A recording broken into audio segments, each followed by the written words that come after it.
Welcome to Art Traffic. Let's get going.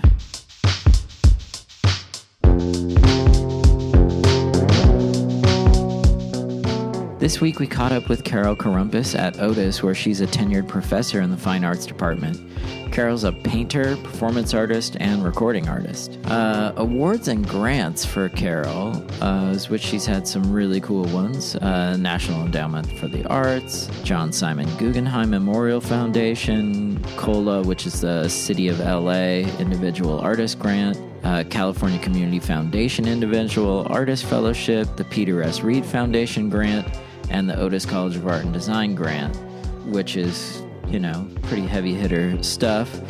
Solo exhibitions she's had at Western Project, Mark Moore, Sue Spade, Lace, CSU Northridge, Jan Baum, and Ellie Blankfort. Group shows are way too numerous for us to list here, but I suggest checking them out. It's a very extensive list. I hope you like the interview, and here we go. Okay. So, just starting with the early stuff, you went to Cal State Fullerton, then you got your MFA from USC. Right. And then that was actually like a really interesting time at that MFA program. Yeah. I mean, it's kind of a shadow of what it once was, the USC nothing. MFA program. Yeah. So, but at that time, it was really interesting. Like, what was notable for you as far as like who else you were with there, and what was the feeling like?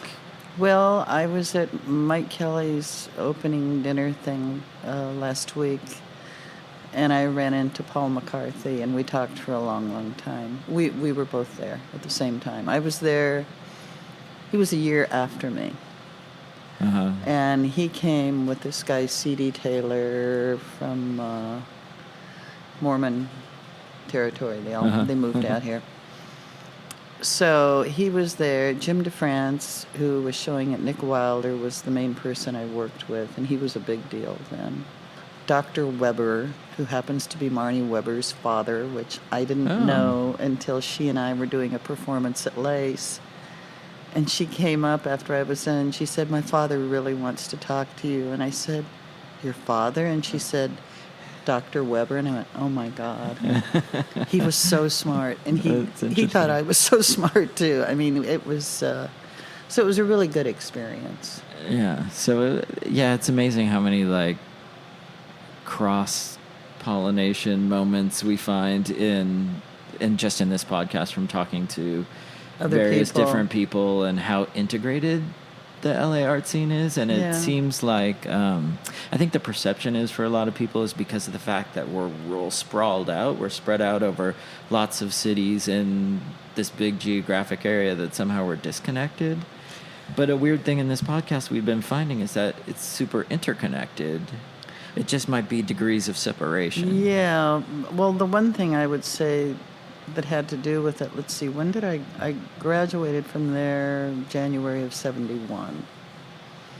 So time period. Yeah.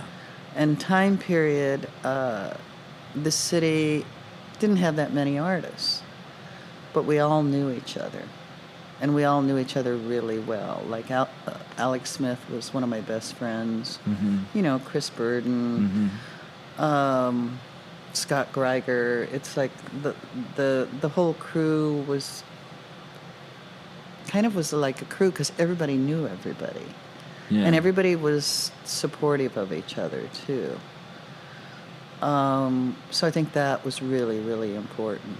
And it was the time period, It was 71 was, as you go upward through that in the 70s, there's a lot of weird stuff that was going on.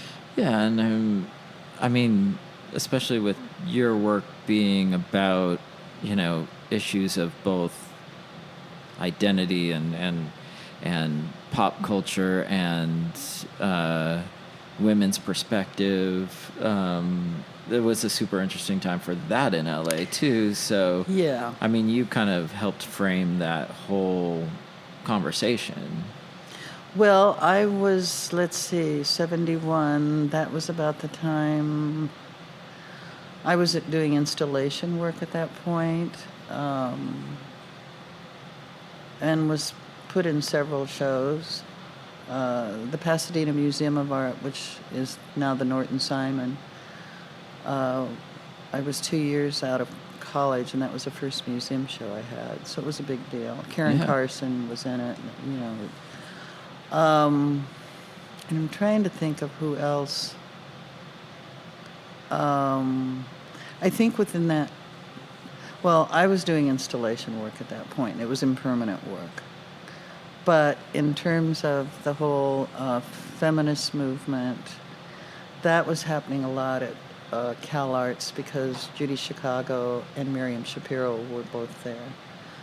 And Women House was going on. Yeah, this is before Women House and consciousness raising groups. And Judy pulled me into her group, and I was the youngest one, so I got picked on all the time. So you sort of learn. Picked on how? You learn how to adjust these things. She said I was a formalist. How could I be a formalist and be a feminist? Problematic. Yeah. For her, not for me. Yeah. And then they did Woman House, which I wasn't part of, but they had several big feminist meetings at Cal Arts where people came from all over the country. So there was a whole surrounding of material with that. At what point did you really transition into painting, and why? Well, I thought what I was doing was painting. All along, even when you were doing the installation, you felt like it was because painting. I was filling bottles with different colors of acrylic paint, and I would have a wall, and then I would make a wood structure that was either angled or lifted up that might go somewhere down in the middle or the lower part of the wall, and then panes of glass were leaning on the wall and on the floor. So as I did my ketchup bottle drips of paint going down, the mark would come down, hit the wood, skip, leave a blank area, go down to the glass, and go back into a pool. So I was dealing with painting, but it was very formal painting. Okay. And then so you get into narrative painting big time later on. Yeah. And this is in the 80s at that point. Even in the 70s, I started using, I was working on paper, sometimes on canvas. They were collage. I was using images of myself in the work. So the whole kind of male-female dilemma really started coming into the work. And so and I was also doing performance too. Okay, and so when did you start your first band? My first what? Because that leads to performance. When did you first start writing music and being in a band and doing that kind of thing? Well, I didn't have a band. It was just me. And I wrote all the lyrics, and I did all the sound effects. And then I made a record called Target Practice that's actually, this guy sought me out about 10 years ago, and he's selling the album still. So that was one of the first ones. And you have another record too. I think it's La Luz, isn't it? La Lucha? La Lucha, yeah. That's the record. No, Target Practice was the another first one. Yeah. Yes, I did do another one, La Lucha. And that was more into the 80s. Uh-huh. And I performed that one too. So what's for you, is there anything interconnected between the music part and the art part, or it's all the same thing for you, or how do you? They're different ways of dealing with the subject, but I think in terms of male-female relationships, that was the core that kind of permeated everything and still does to this day. I was working on smaller work, then the work got bigger, and then the work got bigger, and then the work got really big. And really complex, and too. Really, it's filled with textures and so many colors and patterns and like really complex patterns, and you were bringing in imagery from like needlepoint and all this other type of imagery that also you were bringing in fairy tales into it and all this. Talk to us a little bit about how all of that works together in your work to build a bigger picture, literally. Well, but also a bigger idea. How do all those? The fairy tales, probably that's when it really started at its right. I really knew what those were about. So you're like talking more directly to your audience at this point. Yeah, but also just in terms of research and where fairy tales came from, and the Brothers Grimm were pretty brutal with their fairy tales, especially to the women. Imageries. And the imagery, yeah exactly. Yeah. So I did this series of the fairy tales, and everything went up in scale, and everything just started to it was all going in the right place in my head. And I, in terms of how I paint, I've always worked with acrylic paint, but I was finding different ways to use it. So some of it would be more like watercolor, others would be more flatly painted. And then the pattern and decoration just immediately kicked in because it was such a reference for what you weren't supposed to do. Okay, so yeah, talk about how paint at that time period. I'm thinking of Yves Allen Bois' book, The Death of Painting. I mean, that was kind of an important book at the time. I mean, there was it was kind of an anti-painting time period, but here you are, like, this is sort of a pattern with you of like being like the rebel, and I'm like, oh, you don't like painting? Oh, I'm gonna do a show of paintings. So they're gonna be huge. You're really gonna hate this. Is that true? Is my perception of your? Yeah. It's sort of. I don't know. I've always male-female relationships are a dilemma. I mean, it's like, is he going that way?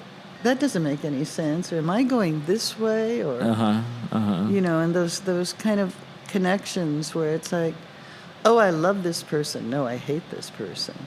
Yeah. The constant dichotomies. Yeah. So it sort of continued on from that, but the fairy tales were there was 2 years before that where I knew that I was stuck and I was in a transition, and I just had to make a bunch of art to figure it out.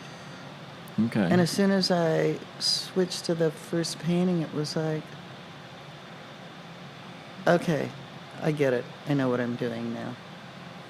Yeah. And then I've always used a lot of references to literature. So that came into a lot of the other series of paintings that I was doing. I kind of equate this time period for your work in my mind a little bit with Larry Pittman.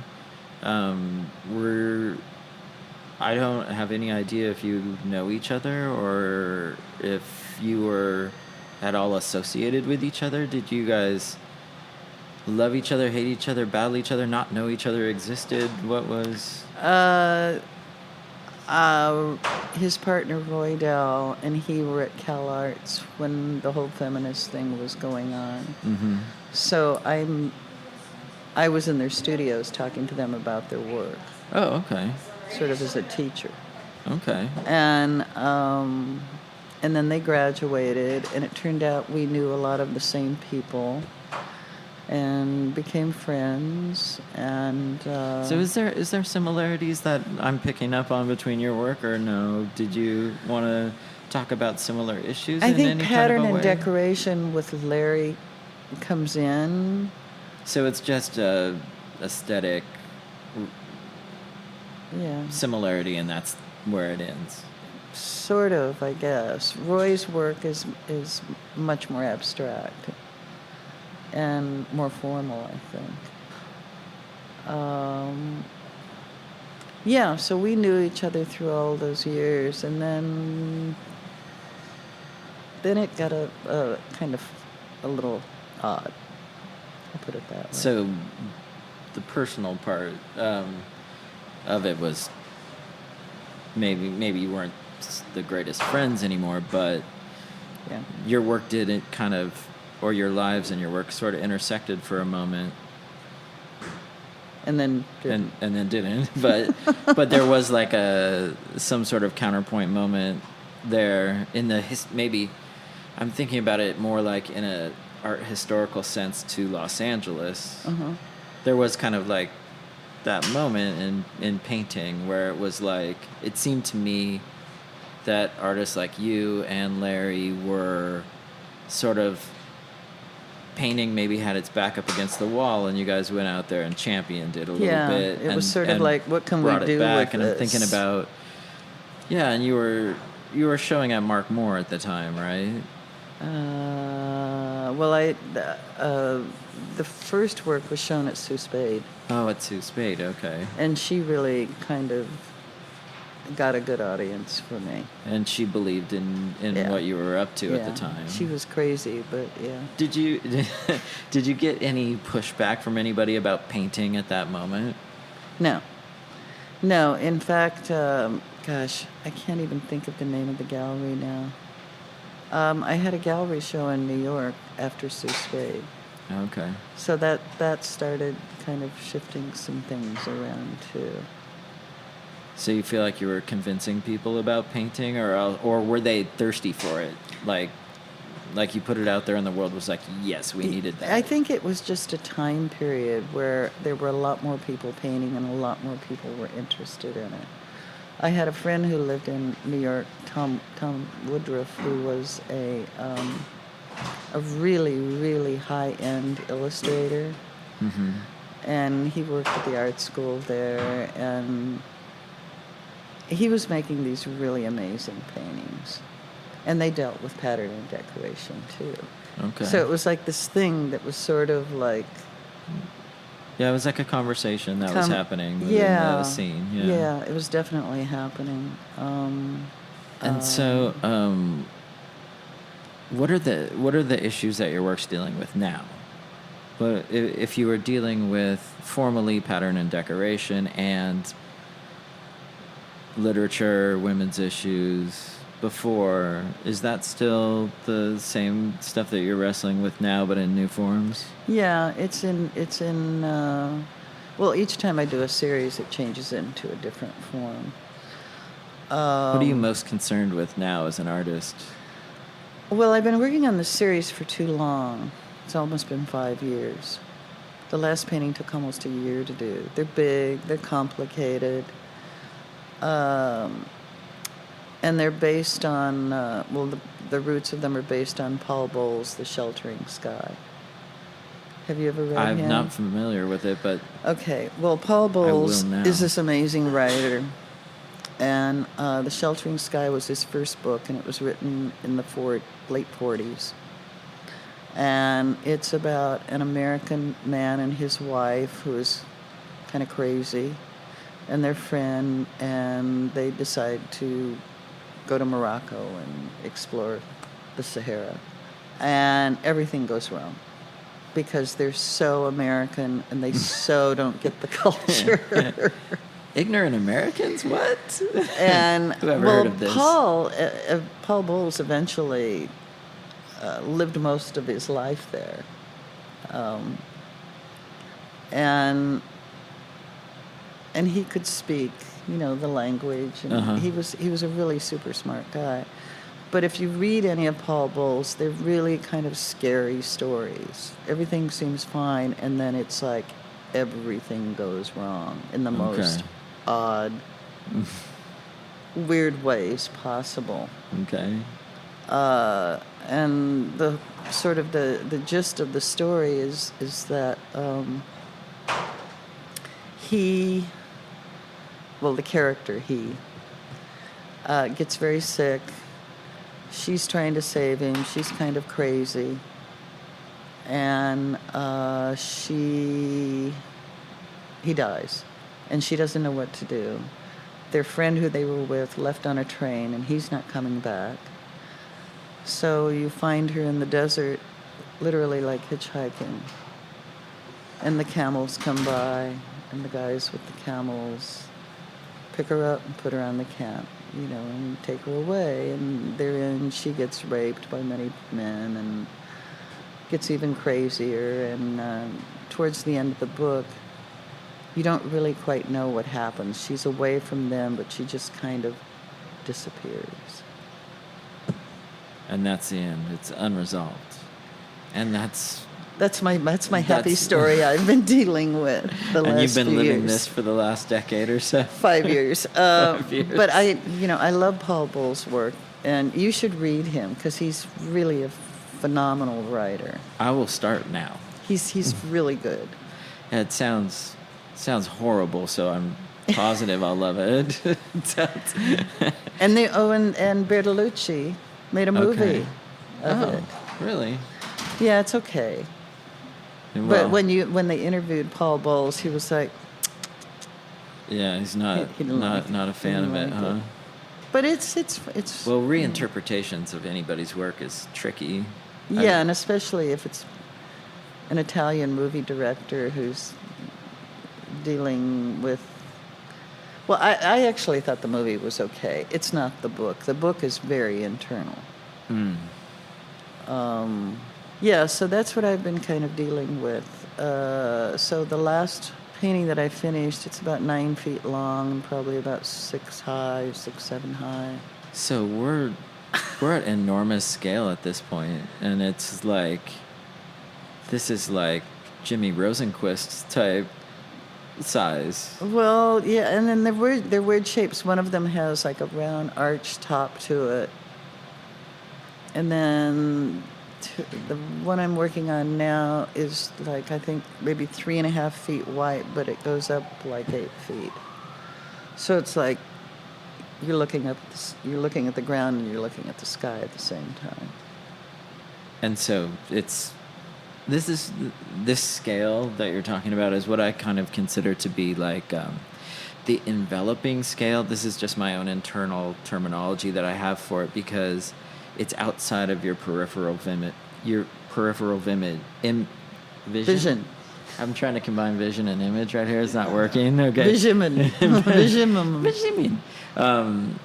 So when it's outside of your peripheral vision at any one moment, like that, I don't know why. To me, that affects the way that I engage with the work because I've either got to be far away from it to get it all at once, right? In which case I'm not seeing the detail, and then you have to get really close to it. Or you're really close and you can't capture the whole thing at once. So it's a totally different viewing experience than other kinds of work that can be captured in one glance. Yeah, and it's with a lot of imagery. So I think what you're talking about is disorientation. Welcome to my world. Look at a painting and feel sick. Yeah, so you're sure to feel like your life's in peril and be disoriented at the same time. And also, because there's so much imagery and pattern and decoration, that you're trying to piece all of those things collectively together. And what's interesting, I have a friend who's in a feminist group, and she brought some women over to look at the work. And one of the girls was, I think she had just graduated from UCLA, and she wasn't American, and I don't remember, she wasn't Hispanic, she was from somewhere. And it was really it was a weird experience because she was very quiet the whole time, and I know from my friend that she's a good artist, or you know, she's still a kid, but she didn't have a clue as to what any of the images were. Oh, yeah. So in one painting, for instance, Elvis Presley is dressed like a Moroccan guy, and he's sweeping over on a rope. It's like one of the horrible movies that he made during this time period. Yeah. She had no idea who Elvis Presley was. Wow. So I'm dealing with a lot of past and present Americana imagery that's you need to have a clue. Otherwise, it's not going to have the same impact. Yeah, you bring up an interesting point about audience, and I mean your audience needs to come with a certain number of pop culture references installed almost in order to really get everything that your work is about. Yeah. Except that, you know, okay, this is the thing about things. I mean, I'm not saying it's super obscure. I mean, you have to have read a Grimm's fairy tale. You have to. I mean, I'm not saying it's super obscure. Have you ever read a Grimm's fairy tale? Oh my goodness! See what I mean? No, I know. But I bet you will now. I don't know how Jonathan, for some reason, has been referenced in every podcast episode that we've had, just because you can't not reference a human that's in the room, right? Yeah. But we're starting to get emails about who's Jonathan? Tell us more about Jonathan. Jonathan doesn't know who fairy tales are. I know. Oh, no. We're sure to get a few choice emails now about how come Jonathan doesn't know. It's fascinating because it's like it's an assumption. You know, if you're American, you know what a fairy tale is. Well, yeah, we're spoon fed them, right? Yeah, from kids. jump. Yeah. And the American dream in equal measures. And Elvis Presley, how could you miss him? Yeah, well. Do you know only who, if you're lucky. Yeah, good. So you're one step above this girl who funny. did not have a clue, and the rest of the women in the room were just like, you don't know. Yeah.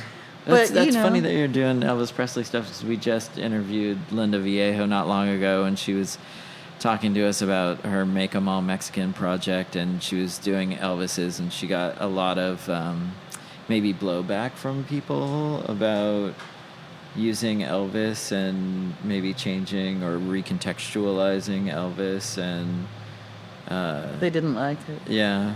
Has anybody ever gotten after you about an icon like Elvis or anyone else? He's an icon, you know, for better or worse. Yeah. And obviously in this movie he was like an Arab. Yeah, no, because clearly he was of Arab descent. You might get something back from that. I know, yeah, right. It's the wrong time to be making that joke, Tom. But it was so weird, and I said, do you know who? And my friend Mariana was looking at me like, she just didn't know. It wasn't part of her cultural upbringing. Yeah. Wasn't there. And I thought Elvis Presley, everybody in the world knew who that was. Yeah. Anyway, it's fine. Well, you found one. Well, it threw me. And I said, maybe you ought to throw some Muhammad Ali references in there and try to find someone who doesn't know him. Well, then I said, do you know who Lawrence of Arabia is? She goes, no. Yeah. Do you know who Lawrence of Arabia is? No, Jonathan doesn't know either. That's way too far before his time. It's the... Because Lawrence of Arabia is like one of the stars in these paintings. I mean, for better or worse, he was really a mixed up guy. Yeah. But a mixed up guy that had, for all the wrong reasons, had ideas that worked. It was like he was smart. He was very, very smart. He's a very intelligent guy, but it's kind of like the book that you were just referencing. I mean, it's hard for a British officer to come into an Arab conflict, bring his ideas of right, wrong, And conflict. he could also speak. He was fluent. Yeah, and then so you got to give him that. He spoke the language. For sure, but how can you possibly know the entire culture of a people come in there, rearrange the map, and then, and then not make any mistakes? It's problematic. It's very white male. Yeah. Yeah. Yeah, 100%. And he was, confused about who he was and, was he straight? Was he gay? And when he came back from all of that, he ended up, I did a lot of research on him too. He was back sort of in the army, but he didn't want to be upper. He wanted to be in the lower part of it. He was just like a guy in the army, like invisible. He wanted to become invisible. And then he's riding one of the most expensive English motorcycles. While being invisible and anonymous. And he gets... But, you can't forfeit all your style, right? Like, that's just asking too much. Like, I want to be fabulously anonymous. That actually sounds pretty attractive to me. Maybe I'm an insane person. Well, he's so well known. I mean, he's never going to go away after. And then they made the movie, which was a really big deal when it came out. Yeah, it's a beautiful film too. Isn't it Michael Caine? Michael Caine? Oh, it's I'm forgetting. Tall, thin, blonde English actor. Yeah. Super handsome. Yeah, I'm not placing his. Yeah, he has those blue eyes. Yeah, blue eyes. I think it's Michael Caine. But it's real. It's like Lawrence of Arabia sort of is a real story, and it's not a real story. Yeah, sure. It's like a fairy tale, but it gets. It's been manipulated so much, and that time period of history is so easy to manipulate facts too, because it's so difficult to get real-time imagery and real-time, technology and reporting out the way that there is now. But they still had just the movie in itself was enough, and I used this in one of the paintings. Where all these fashionistas were making clothing that looked like it came from Lawrence of Arabia, and makeup that it came from Lawrence of Arabia. And it filtered right into popular culture. Yeah.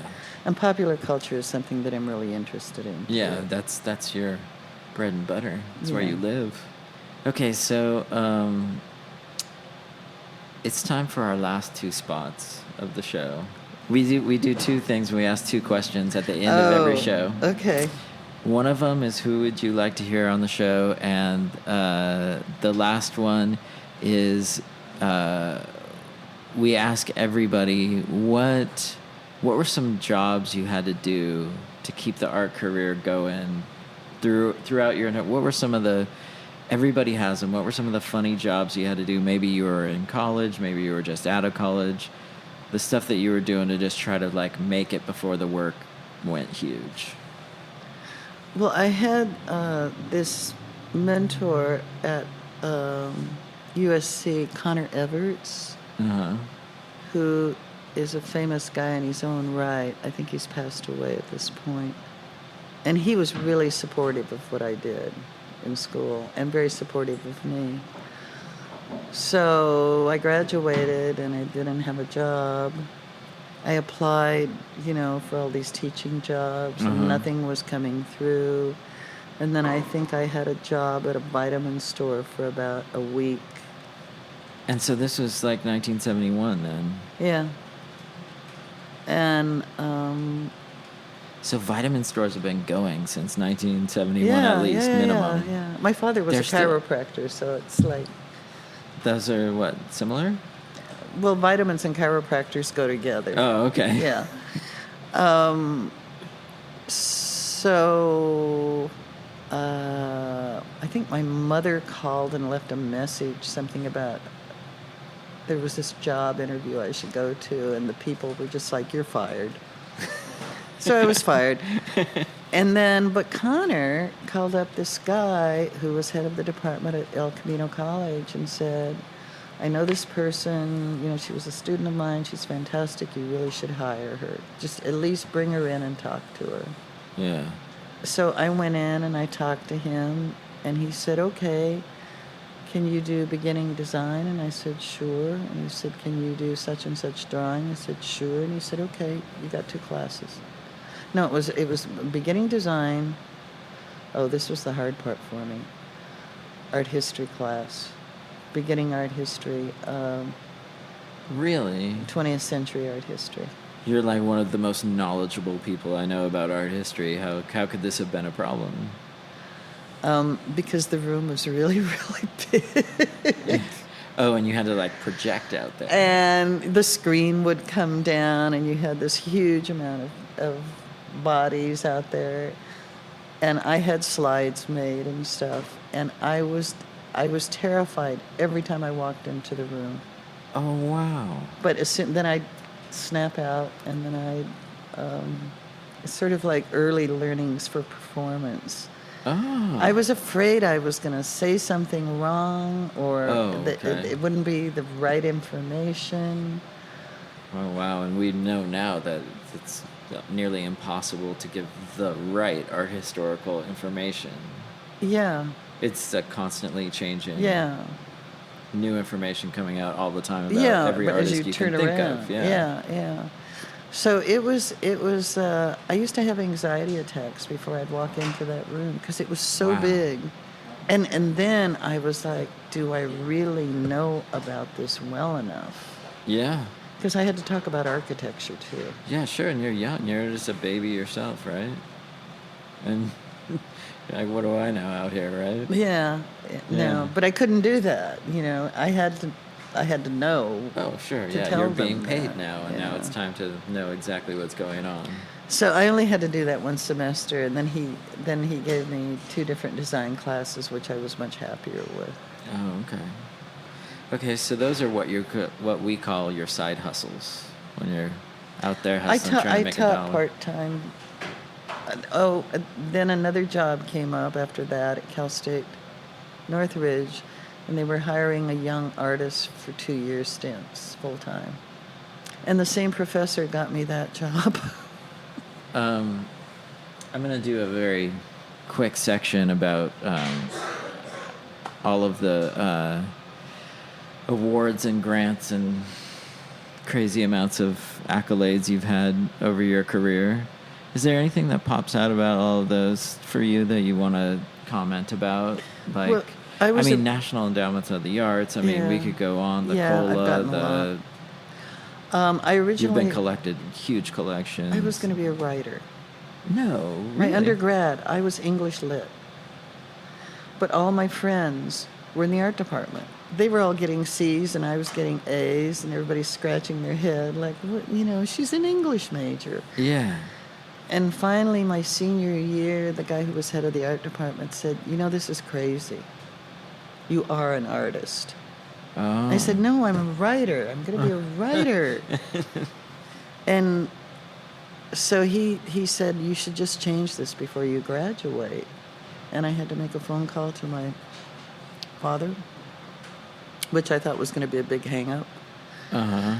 I told him the story, and he got really angry on the phone. You can't do this. This is a mistake. Whatever. I said, Dad, look at it this way. If you pay for grad school for me, I promise you I'll be in a museum show in 2 years. And then it was silent. He was thinking, okay. And you did it. That's the crazy thing. I know. No one does that. I know. It's weird. So really, can we say that the jump off of your career happened because you told your dad you would do it? Was this your early motivation? Like, oh, I have to now? No. It was just sort of like I knew that that's what I wanted to do. Yeah. But just telling him that was that was the hard part. That was he didn't want to hear that.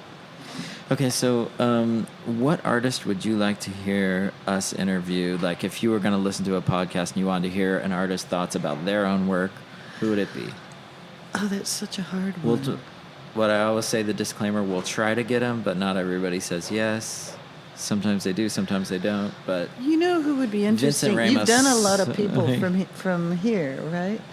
Yeah. But I mean, not You're the first current teaching faculty that we've ever had on the show from here, from Otis. Yeah. What about Meg Cranston? I would interview Meg in a heartbeat. Yeah. I vote for Meg Cranston. Okay. We'll try to get her. We'll see. So you got we'll two see what she women says. from here. Absolutely. You know, we're still looking for our first white male. We have not had a white male on the show yet. We're looking for those white male artists. They're not around. We can't find them. You know who you should... Okay, I'll give you... I would say Meg Cranston. Okay. And I kind of got in a fight with this person, so I haven't seen him in a while. But Corey Newkirk would give you a real good spiel. Oh, okay. Do you know who Corey is? I don't. He's an artist. Okay. He's very, very, very, very tall, and he's a black man. Okay. All right. Get ready. Meg and Corey, we're coming for you. Thanks so much, Carole Caroompas, for being with us on Art Traffic.